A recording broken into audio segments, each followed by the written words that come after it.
안녕하세요. 영토학자입니다. 자, 오늘은 다주택자 옥죄는 정부, 향후 나타나게 될 부작용은 이라는 제목으로 영토학장 TV를 시작하도록 하겠습니다. 자, 정부에서 지난주 민간 임대주택에 관한 특별법 시행 규칙을 공포를 했습니다. 자, 어떤 그 시행 규칙을 공포를 했냐면요. 자, 기사를 한번 살펴보면 3월부터 임대사업자 전월세 전환 시 세입자 동의 받아야 한다 라고 나오죠. 예. 그래서 3월부터 임대사업자가 세입자에게 의견을 묻지 않고 일방적으로 전세를 월세로 전환하는 것이 불가능해진다. 자, 3일 국토교통부에 따르면 이 같은 내용을 골자로 개정된 민간 임대주택에 관한 특별법 시행규칙이 지난달 27일 공포 시행됐다. 이 법령은 임대사업자가 계약갱신 때 임대보증금을 월임대료로 바꾸려 할 경우 임차인의 동의를 받도록 명확하게 규정했다. 예전에는 임대사업자가 전세를 월세로 전환하는 등 임대 조건을 바꿀 때 임차인에게 잘 설명하게 하는 내용만 있었다. 자, 집주인이 국가에 신고한 등록 임대와 주택기업이 운영하는 임대아파트 모두 이 법의 규정을 따르게 돼 있으며 법으로 보장된 기간 내에서는 세입자와 임대차 계약을 마음대로 끝내지 못하게 된다. 그동안 임대인이 마음대로 전세를 반전세나 월세로 바꿀 수 있었기 때문에 세입자는 갑자기 불어난 월세 부담을 감당하지 못해 스스로 임대주택을 포기하고 나올 수밖에 없었다. 이렇게 나오죠. 자, 나머지 내용을 한번 읽어 보시고요.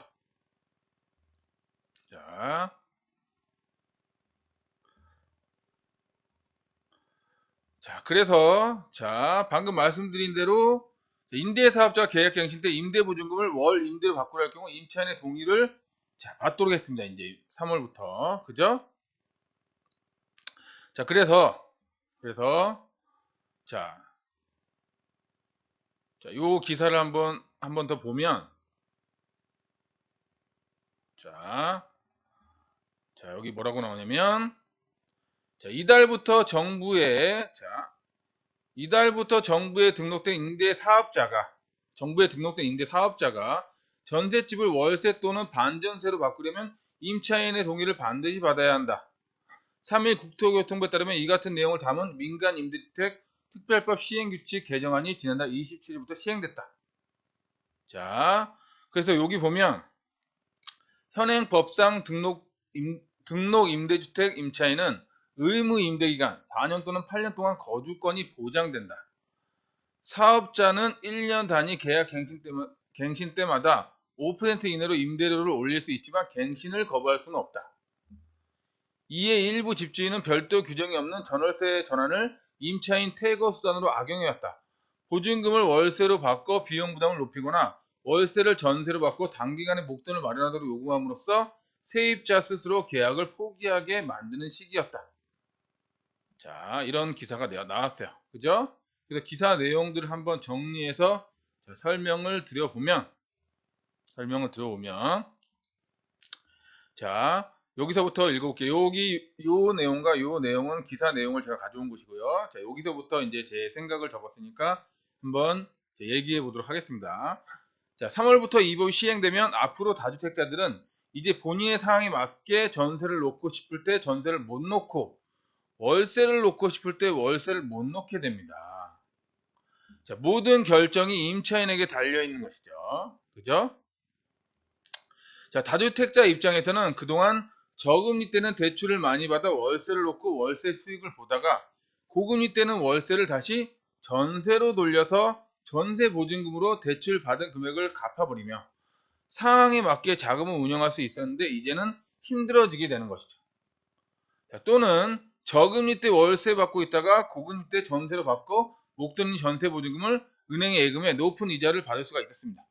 자, 예를 들어서 저금리 때는 우리가 대출을 많이 활용을 해야 되잖아요. 그죠? 이자가 싸니까. 그래서 은행 이자가 싸기 때문에 은행 대출을 많이 활용해서 집을 사는 거예요. 그죠? 집을 사놓고 예를 들어서 집값의 한 70%까지 70%까지 대출이 나온다 하면은 70% 대출을 받고 남은 그 30% 내에서 그죠? 임대차 그 월세를 그 임대차 보증금을 받고 그 다음에 월세를 받고 그런 식으로 해서 월세를 받아서 대출 이자가 적은이기 때문에 싸니까 이자를 내고 남은 월세를 내 수익금으로 가져가고 자, 그런 식으로 지금 활용을 했었단 말이에요. 그죠? 그리고 만약에 고금리 때는 어떻게 했어요? 고금리 때는 이제 이자가 비싸니까 어떻게 돼요? 내가 그동안 저금리 때 월세 받아서 월세로 그 대출이자 내면서 남은 월세 가지고 내가 수익을 봤었는데 고금리가 되면 이제 월세를 받아서 대출 이자를 낼 수가 없게 되잖아요. 이자가 비싸지니까. 그죠? 그래서 어떻게 해요? 이때는 이제는 그 전세로 돌려서 전세 보증금이 목돈이잖아요. 그죠? 그래서 전세 보증금으로 목돈을 받아서 그거를 그동안 대출받은 금액을 갚아버리면 이제 고금리에 대한 이자가 안 나가죠. 그죠? 그러면서 이제 전세를 놓고 집값이 오를 때까지 기다리는 그런 식으로 상황에 맞게 자금을 운용을 할 수가 있었어요. 다주택자들이. 그죠? 그런데 이제 이런 정책이 나오면 이렇게 운영을 못 하게 된다는 얘기죠. 그죠? 그리고 또 저금리 때 그 대출을 이제 활용하지 않는 사람들은 저금리 때는 이자가 싸니까 자, 어때요? 월세가 훨씬 더 수익이 좋으니까 은행에 넣어두는 것보다 은행에 넣어둬서 예금 이자를 받는 것보다 자, 집을 사서 월세를 받는 게 훨씬 수익이 좋으니까 월세를 받고 있다가 고금리 때는 어떻게 돼요? 고금리 때는 은행에 넣어두는 게 훨씬 더 이자를 많이 받으니까 자, 월세를 전세로 바꿔서 전세보증금, 목돈인 전세보증금 받아가지고 그 전세보증금을 은행에 예금해서 예금이자를 받는 게 높은 예금이자를 받는 게 훨씬 더 좋잖아요. 그죠? 자, 그런 식으로 이제 상황에 맞게 다주택자들이 활용할 수가 있었어요. 그런데 이제 어떻게요? 이게 이제 어려워지게 되는 거죠. 자, 이런 식이 되면. 그죠? 자, 그럼 이제 어떻게 해요? 이제 상황에 맞게 내가 자금 운용을 자, 월세를 놓고 싶을 때 월세를 놓고 전세를 놓고 싶을 때 전세를 놓고 이런 식으로 자금 운용을 할 수가 없기 때문에 이제는 결국 많은 다주택자들이 어떻게 한다? 임대사업 등록을 포기하거나 하지 않으려고 할 겁니다. 왜냐? 임대사업을 등록을 해놓으면 아까 그 기사에서 말씀드렸듯이 의무 임대 기간 동안 그 임차인이 거주를 할 수가 있어요. 거주권이 보장이 됩니다. 그죠? 그렇기 때문에 마음대로 할 수가 없는 거예요. 그죠? 그래서 임대사업 등록을 포기하거나 하지 않으려고 하게 될 겁니다. 그죠? 그죠? 자, 그러니까 어때요? 임대사업 등록을 포기하거나 하지 않으려고 하면 만약 임대사업 등록을 하지 않고 다주택은 계속 유지하고 있으면 자, 이 사람이 자, 지금 전세를 놓고 이제 월세를 놓고 이제 임차인에게 그걸 요구하고 있는데 그런 거를 확인이 불가능하잖아요. 그죠? 그러니까 어떻게 해요? 이거를 눈치챈 정부가 이제 어떻게 한다? 자, 정부가 지금 굉장히 많은 준비를 하고 나온 것 같아요. 부동산에 대해서. 자, 이런 정책을 추진하고 있습니다. 전월세 실거래가 신고 의무화 추진, 임대시장 대변화 예고. 자, 기사를 한번 보면. 자, 전월세 실거래가 신고 의무화 추진, 임대시장 대변화 예고. 그래서, 기사를 좀 밑으로 내려보면. 자,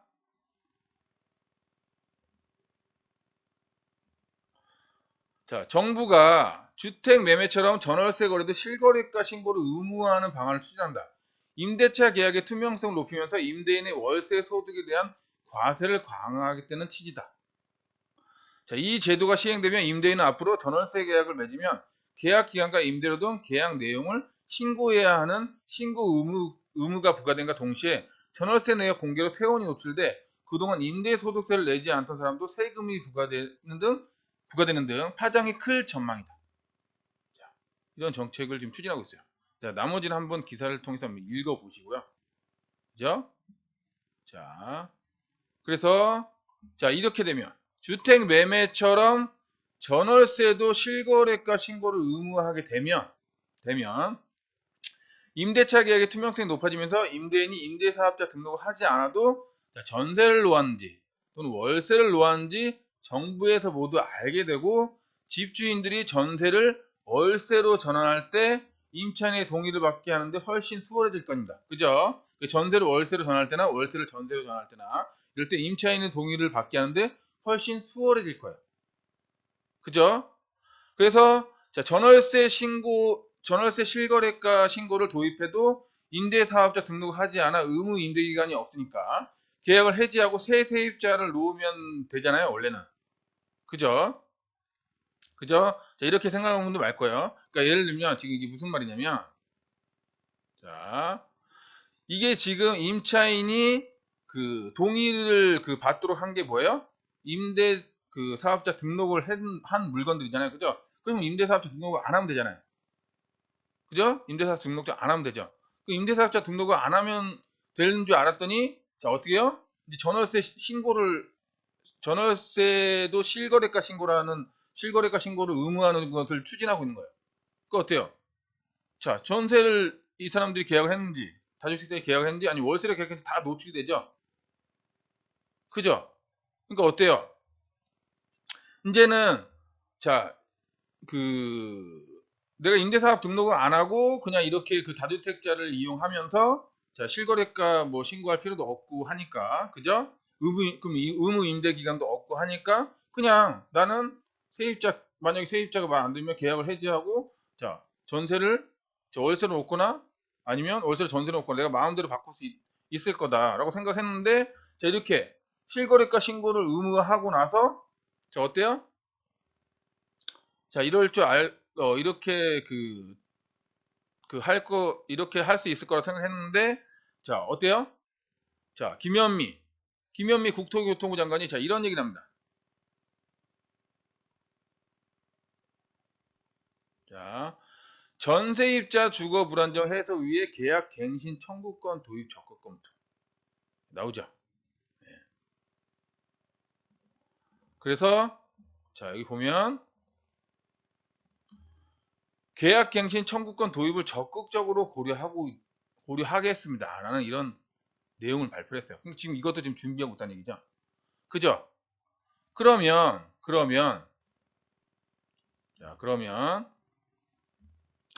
자, 임대사업자 등록을 한 사람들이 지금 임차인이 이제 임대사업자 등록을 한 다주택자들이 임차인에게 난 전세를 월세로 바꾸고 싶고 월세를 전세로 바꾸고 싶다 할 때 임차인이 난 싫다 하면 안 됐잖아요. 의무 임대 기간이 있기 때문에. 그죠? 그래서 그럼 나는 임대사업자 등록을 안 하고 의무 임대 기간을 자, 지키지 않을래 라고 그래서 이쪽으로 갔을 거 아니에요. 그죠? 임대사업자 등록을 안 하는 쪽으로. 자, 임대사업자 등록을 한 거에서 임대사업자 등록을 안 하는 쪽으로 갔을 거 아니에요. 그죠? 그럼 임대사업자 등록을 안 했으니까 나는 의무 임대 기간이 없으니까 이제 상관없겠다 했는데 지금 어때요? 정부에서 자, 전월세 실거래가 신고를 의무화를 추진하고 있고, 그죠? 그 다음에 이제 거기에 맞게 자, 세입자가 계약갱신을 청구할수록 계약갱신 청구권 도입을 검토하고 있어요. 그러면 이게 의미가 없는 거죠. 일로 가도. 그죠? 세입자가 그냥 임대사업자 등록을 하지 않은 물건도 자, 전월세 실거래가 신고가 의무화돼서 자, 다 노출이 돼 버리니까 이제 어때요? 세입자가 자, 집주인한테 나는 계약행위 청구권이 있으니까 나는 나 지금 전세에서 월세로 바꾼 거 싫습니다. 네, 이런 식으로 얘기를 할 수가 있다는 거죠. 임대사업자 등록 물건이 아니더라도 그죠? 그죠? 그러니까 이렇게 보면 지금 많은 그 피해갈 수 있는 것들을 많이 알고 지금 준비를 하고 있는 것 같아요, 정부에서. 그래서 이미 지금까지 말씀드린 거 이런 것까지 고려해서 정부에서 세입자의 계약갱신 청구권 도입까지 지금 적극 검토하고 있다. 그죠? 이렇게 딱딱 맞아떨어지게 정책을 진행하는 거 보면 정부에서 그동안 많은 준비를 하고 있던 것으로 보입니다. 네. 아무튼 지금 현 정부에서 다주택자에게 최악의 정책이 계속 쏟아지고 있어요. 계속. 자, 그래서 기사를 보면 혜택은 줄고 세부담 늘고 고민 깊어진 다주택자. 그래서 정부 다주택자 힘겨루기 공시가격 발표 4월 분수령. 양도세비가 1주택자 된 날부터 2년 지나야 가능. 전문가 보유세 올라가면 집 팔겠다는 부담 늘어나. 이런 소제목이 되어 있고 한번 내용 읽어보면 자, 올해도 다주택자를 직접 겨냥한 정부의 강력한 규제정책 기조가 이어지면서 다주택자의 고민이 깊어지고 있다. 지난해 4월 양도세 중과 조치에도 불구하고 팔지 않고 버티는 다주택자들이 설 자리가 갈수록 좁아지고 있다. 정부의 이딴 규제로 재산세나 종합부동산세 등 보유세 부담이 대폭 늘어나는 데다 세제 혜택이 축소되고 양도세 비과세 요건도 강화됐기 때문이다. 특히 집값과 투기는 반드시 잡겠다는 문재인 정부의 남은 압박 카드 중 하나인 공시가격 현실화가 본격 추진되고 있다. 서울과 조정 대상 지역 등 집값 폭등 지역에 주택 공시가격이 크게 오르면서 재산세 등 보유세 부담이 대폭 늘어날 전망이다. 정부와 다주택자 간 힘겨루기는 주택 공시가격이 공식 발표되는 오는 4월, 다음 달이죠. 4월 분수령을 맞을 전망이다. 공시가격 현실화가 향후 집값 변동의 변수가 될 것으로 보인다. 이렇게 나오죠. 그죠? 네, 나머지는 한번 읽어보시고요. 그래서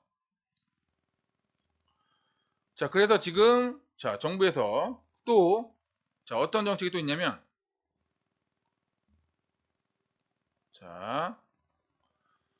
부동산 간주 임대료 이자율 올라 전세 돌리는 다주택자 세금 더. 그죠?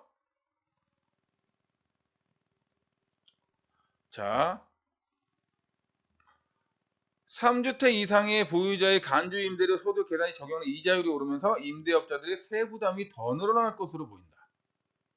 네, 더 늘어날 것으로 보인다. 개정안에 따르면 부동산 임대 보증금에 대한 간주 임대료 산정할 때 적용하는 이자율이 현재 1.8%, 2.1%로 0.3%포인트 오른다. 네. 간주 임대료 과세는 보증금에 따른 이자를 임대료 수입으로 오고 세금을 부과하는 것이다. 간주 임대료는 부부 합산의 3주택 이상 소유한 경우 3억 원 추가되는 보증금의 60%대의 예금 이자율을 곱해 계산된다.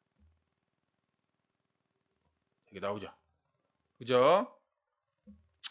그 다음에 또 임대 수입이 연간 2천만 원을 넘으면 다른 소득과 합산의 기본세율로 종합과세된다. 2천만 원 이하일 때는 필요경비, 그죠?를 제외한 금액의 기본공제액을 차감하고 여기에 세율 14% 곱하면 최종 세액이 결정된다. 나오죠. 그죠? 그 지금 보면 규제 지역 내 다주택자 양도세 중과 보유세 중과 다주택자 또 대출도 지금 전면 금지돼 있죠. 그 다음에 이제 전세 보증금 과세 이런 것들이 지금 그 다주택자에게 그 비용이 세금이라는 비용이 계속 부과되는 게 헤아릴 수 없을 정도로 지금 계속 많아지고 있어요. 그죠? 이런 상황에서 지금 어때요? 지금 그 부동산 시장의 심리는 어떤 상황이냐면 1년 후 집값 크게 떨어질 것 주택가격 전망 역대 최저 2월 주택가격 전망 CSI 84로 전달 대비 7포인트 떨어져 집계 시작한 2013년 1월 이후 최저 수준 2019년 3월 1일 기사예요. 그죠? 그래서 보면 우리나라 국민들은 1년 후 집값이 크게 떨어질 것을 생각했다. 1일 한국은행이 조사한 2019년 2월 소비자 동향 조사 결과에 따르면 주택가격 전망 CSI는 84로 전달 대비 7포인트 떨어졌다. 지난해 9.13 부동산 대책이 나온 이후 급격히 하강하기 시작해 이 항목 집계하기 시작한 2013년 1월 이후 최저 수준으로 떨어졌다. 이렇게 나오죠. 네. 지금 집값이 떨어질 거라는 그런 심리가 지금 크게 작용하고 있는 상황이에요. 그죠? 그래서 부동산은 장기로 보유하면 결국 상승한다라는 우리가 신념이 있잖아요. 그리고 실제로 그래왔고 그런 것 때문에 집값이 대세 하락기에 들어갈 것 같으면 다주택자들은 장기로 보유하면 이제 어차피 오르니까 장기 보유를 위해서 이제 준비를 하는 거예요. 어떤 준비를 하냐? 전세값을 올려서 버티거나 또는 전세를 반전세나 월세를 올려서 보유하면서 내야 하는 보유세를 대체하고 그죠? 월세 받아서 보유세를 내는 거예요. 한마디로. 그죠? 또는 월세 받아서 보유세를 내고 수익이 남을 수 있잖아요. 그래서 남은 것은 또 수익으로 이렇게 가져가곤 했었어요. 근데 이런 것들은 이제 이번 정부에서 점점 어렵게 만들고 있는 겁니다. 이 보유세 부여율을 훨씬 더 높이고 전세를 월세로 돌리는 것도 임차인 동의를 받아서 해서 못하게 하고 뭐 이런 식으로. 아시겠죠? 지금 엄청나게 지금 다주택자들 옥죄는 정책들이 계속 발표되고 있는데 결국에는 이런 정책들은 향후 부메랑이 돼서 돌아오게 될 겁니다. 그래서 지금이야 몇 년 전부터 건설사에서 분양을 많이 해 입주 물량이 많아졌죠. 그죠? 그래서 전세 가격을 지금 잡은 상황이죠. 전세 가격이 요새 많이 떨어지고 있죠. 그죠? 근데 향후 주택 경기 침체로 건설사가 분양을 미루고 이로 인해 입주 물량이 다시 적어지는 상황이 오게 되면 그죠? 지금 말씀드린 다주택자 옥죄기 정책으로 사람들이 투자를 하지 않으면 투자할 때 비용이 비용이 너무 많이 들어가서 투자를 하지 않게 되면 이 투자자들은 어떤 사람들이에요? 투자를 해서 전세를 놓는 사람들이죠. 그래서 갭 투자라고 그러잖아요. 그죠? 그럼 어때요? 투자를 하지 않았기 때문에 전세가 시장에 나온다, 안 나온다? 안 나온다. 그럼 전세는 다시 씨가 마르게 될 겁니다. 방금 말씀드린 대로 전세를 끼고 집을 산 투자자가 사라지면 시장에 전세가 나올 리 만무할 테니까. 그죠? 그죠? 그래서 지금 보면 자, 집값 더 떨어진다 매매 대신 전월세로 몰려. 자, 이게 이제 2019년 3월 2일 기사인데요. 집값 더 떨어진다 매매 대신 전월세로 몰려. 서울 아파트 매매 지난달 역대 트집 전월세는 2년 만에 가장 많아. 이런 내용이에요. 그래서 집값 하락세가 계속되면서 지난달 서울 아파트 매매 거래가 2월 기준으로 역대 최저 수준으로 줄었다. 반면 지난달 서울 아파트의 전월세 거래는 2년 만에 가장 많았다. 이런 내용이 나오죠. 그죠? 그럼 자, 어떤 상황이에요, 이게? 자, 실수요자도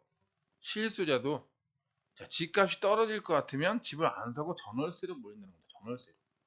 그러면 지금 향후 1년간 집값이 떨어질 것이다. 라고 아까 집값이 크게 떨어질 것이다. 라고 국민들이 이렇게 생각하고 있다고 아까 기사가 나왔죠. 그러면 자, 여러분들 잘 생각해 보세요. 자, 집이라는 거는 내가 투자 목적으로 사지 않더라도 결국에는 어때요? 들어가 살아야 되죠. 내가 다른 데 가서 집 없이 막 텐트 치고 살고 그런 수 없잖아요. 노숙하고. 그죠? 결국에는 실거주라는 게 있어요. 실거주. 집이라는 거. 실거주. 아시겠죠? 그래서 결국에는 실거주라는 게 있기 때문에 실거주로는 뭐가 있어요? 매매가 있고 전세가 있고 월세가 있죠. 이 셋 중에 하나는 내가 해야 된다는 얘기예요. 실수요자는 이 셋 중에 하나는 해야 된다는 얘기입니다. 이해되세요? 그죠? 근데 이렇게 1년은 집값이 크게 떨어질 것 같다고 생각하면 어때요? 매매나 전세나 월세 중 셋 중에 하나를 해야 되는데 집값이 떨어질 것 같으니까 매매를 안 해요. 실수요자. 그럼 어디로 간다? 전월세로 이렇게 됩니다. 전월세. 그 월세는 비용이 많이 나가는 비용을 내가 내는 그런 상황이기 때문에 전세로 좀 더 많이 몰리겠죠. 물론 최근에는 그죠? 역전세난 때문에 전세 보증금 혹시 못 받을까봐 보증금 액수를 줄이고 월세를 이자로 내는 그런 풍속도 생겼지만 자, 보편적으로는 자, 전세를 많이 선호를 하죠. 그죠? 그죠? 그럼 어떻게 돼요? 그럼 어떻게 해? 자, 이런 상황이 이제 앞으로 이제 이런 상황이 계속 지속되면 향후에 어떤 상황이 생기냐? 자, 투자자들은 줄어들겠죠. 집값이 이제 떨어지는 그런 상황이 오게 되면. 그죠? 투자자가 줄어들면 어떻게 돼요? 자, 전세 공급이 줄어들겠네요. 전세 공급이. 그죠? 그 임대 사업 하려고 해도 자, 전세를 월세를 바꾸지도 못하게 하고. 그죠? 갭 투자를 하려고 해도 전세에 또 그 전세 보증에 또 과세를 하고, 그죠? 그럼 어때요? 자, 그런 상황에서 그러면 집값이 좀 올라줘가지고 내가 내는 세금 이상의 그거를 뽑아야 되는데, 쉽게 얘기하면, 속된 말로, 자, 수익을 훨씬 더 많이 내야 되는데, 내가 들어간 비용보다 좀 집값이 떨어질 것 같고, 그럼 당연히 투자를 안 하겠죠? 투자를 안 하니까 어떻게 해요? 전세 공급 줄어들죠.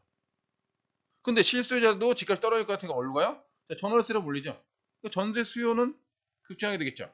그럼 또다시 어떻게 돼요? 전세 공급은 줄어드는데 전세 수요는 늘어나면서 결국엔 다시 어떤 상황이 된다? 전세값이 올라가는. 그죠? 그래서 다시 전세난이 발생하게 됩니다. 전세난. 그래서 이명박 정부 때 전세난이 크게 발생됐는데 이게 다시 또 반복이 되는 그런 상황이 올 가능성이 높아요. 향후에. 아시겠죠? 그죠? 그래서 세상은 이렇게 계속 반복이 됩니다. 그래서 정부에서 아무리 시장을 이렇게 컨트롤 하려고 해도 자, 정부는 시장을 결국에는 물론 정책적으로 어느 정도까지는 내가 컨트롤 할 수 있어도 이게 완벽하게 컨트롤하기는 힘들다. 완벽하게 컨트롤하기 힘들다. 자, 이게 자, 집이라는 거는 내가 투자 목적이 아니라 거주 목적이라는 것도 같이 들어있기 때문에 주식처럼 내가 주식 같은 경우는 내가 투자를 해도 되고 안 사도 그만이 사도 되고 안 사도 그만이지만 집은 그죠? 결국에는 거주라는 게 있기 때문에 매매를 하든 전세를 하든 월세를 하든 실거주는 해야 된다는 얘기예요. 그죠? 그것 때문에 자, 이런 투자자를 옥죄는 정책이 향후 이런 부작용으로 나타날 가능성이 높다는 겁니다. 아시겠죠? 그 또다시 또 반복되는 거죠. 아시겠죠? 네. 자, 그래서 자, 오늘은 정부에서 이제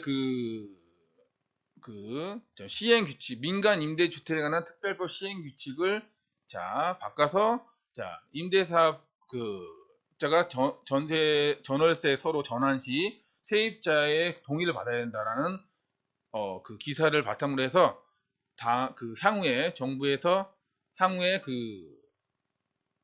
부동산 시장에 나타나게 될 부작용에 대해서 한번 살펴봤어요. 네. 자, 아주 중요한 내용을 여러분들 알려드린 겁니다. 여러분들. 예, 그래서 여러분들 꼭 제가 알려드린 내용 참고해서 여러분들 투자하시는데 활용하시고요. 자, 여러분들이 지금 제가 알려드린 내용이 참 좋았다라고 생각이 드시면 자, 구독과 좋아요를 꼭 눌러주시기 바랍니다. 자, 수고 많으셨습니다.